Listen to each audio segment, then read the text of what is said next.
छत्तीसगढ़ में आने वाली नई फ़िल्म की शूटिंग यहाँ पे शुरू हो चुकी है। तो आप सभी देख रहे हैं जैसे इमेज में ये है भानु प्रतापपुर एरिया में शूटिंग हो रही है। तो और कौन सा मूवीज़ है ये हमने पहले वीडियो में ही बता चुके हैं कि जो डार्लिंग प्यार झुकता नहीं इस फिल्म की शूटिंग यहाँ पे प्रारंभ हो चुका है और भानु प्रतापपुर क्षेत्र के आसपास ये शूटिंग चल रही है। आप इस क्लिप में देख सकते हैं यहाँ पे बहुत सारे कलाकार जितने भी हैं वो आए हुए हैं। मन कुरैशी स्टार्स छत्तीसगढ़ की अनुकृति चौहान, चिरपोटी और अमलेश नागेश जैसे कलाकार यहाँ पे शूटिंग के लिए आए हुए हैं।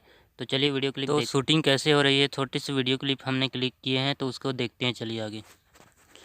तो चलिए देखते हैं छत्तीसगढ़ की ये नई फिल्म की शूटिंग कैसे हो रही है।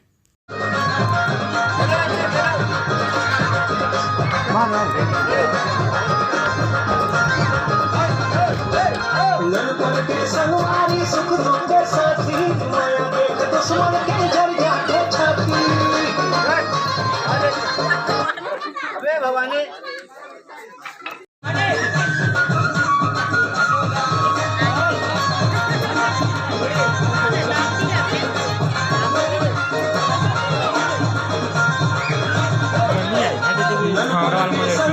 सुख दुख के साथी माया रे दुश्मन के घर जाके छाती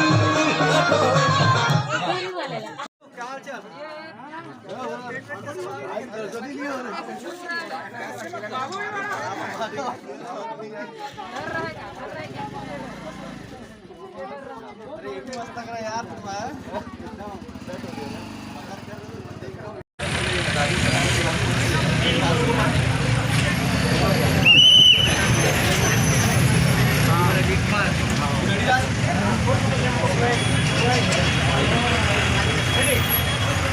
चलिए